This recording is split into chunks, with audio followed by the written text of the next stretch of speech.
All right, guys, as you guys know, I just got back in. Well, I'm back home. I was in Florida for the week. We're down in Miami Beach area.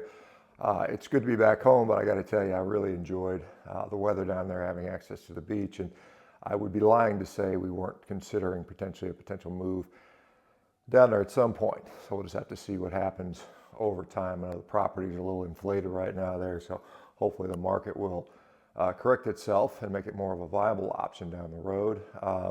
We got in yesterday, unfortunately, when we got back to the airport. I'd parked my car overnight, or for the time, the airport parking, and somebody had broken into the window to the driver's side. And apparently, they went through and just smashed a bunch of windows. There's a whole bunch of cars where the window was broken into. So that was kind of annoying. The good news is it wasn't raining when we drove home, so we didn't have to get rain on us. So anyway, we had to drive home with a broken window, filed a police report, and then obviously the insurance will fix that. Unfortunately, $500 deductible, so you're kind of out of $500 cash, and probably even if they catch the person did it, they probably won't do much to them. I'm happy to facilitate the police in prosecuting if it comes to that, but anyway, it's just one of those things.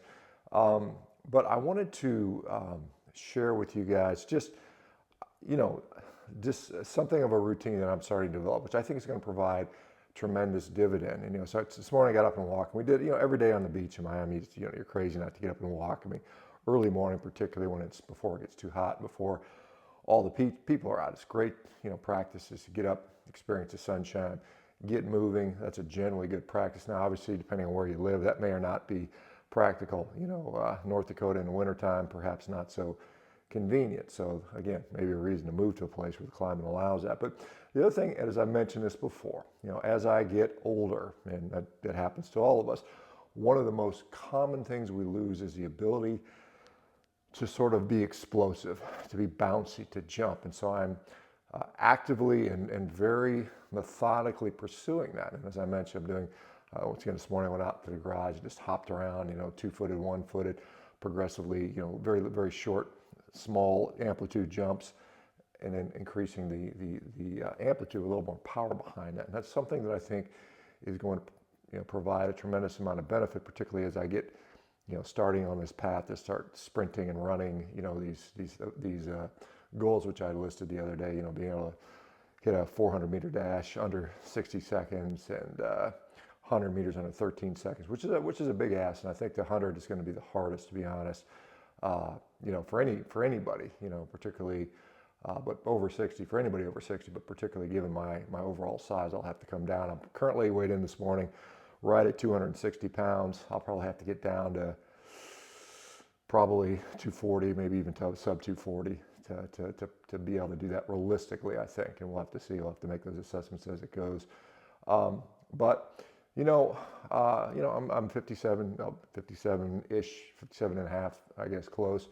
And I feel that I have a long way to go. I mean, 30, 40 years, maybe longer, God willing, to enjoy life. And for those that are, middle-aged, maybe even older, gosh, don't give up. You can tremendously alter the course of how many more years you have left, whether it's 10 years or 60 or 70 years. I don't know how old you guys are, but it is something that is within your power, even if you're sick, even if you're diseased.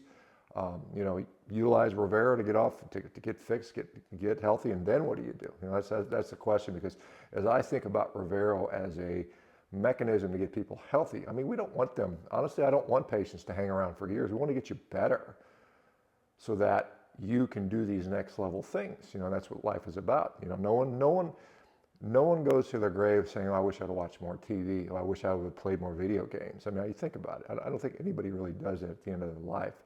And you think about it, you want to be able to have a body to which you can experience the fullness of life, and that's interacting with others, with loved ones, to see and do things. And it's tough to do, in a sort of a broken shell. And so you got to fix it, and it's fixable. I mean, anybody can improve. I don't care if you're in a wheelchair. You can improve your overall quality of life and your ability to function. I mean, I remember when I was in Greece earlier, this was, maybe it was last summer, no, last August, and I was talking to a guy, a wheelchair guy, and he started talking to me about sports, and of course I'm an athlete, I want to hear about it. And he is a wheelchair bobsled bobsled guy. You know, he's a para bobsled guy. He also does skiing and stuff like that. So it's kind of crazy all the things you can do. So anyway, just giving you that little bit of hopefully just maybe a little pep talk. You can do more than you think you can. If you're able-bodied, start obviously cleaning up your diet so the aches and pains get better, and then just try those little low amplitude, just bump, bump, bump, maybe even just an inch off the ground, bump, bump, bump, bump. Do that every day. You'll build up that ability. You'll feel more bounce. You'll have more spring in your step, and then you can start progressing from there. All right, guys. All right, we will talk to you soon. You guys have a great, wonderful day. If I don't speak to you guys again, I got a full schedule as usual, so looking forward to get back into the routine. We'll see you guys soon. Bye-bye.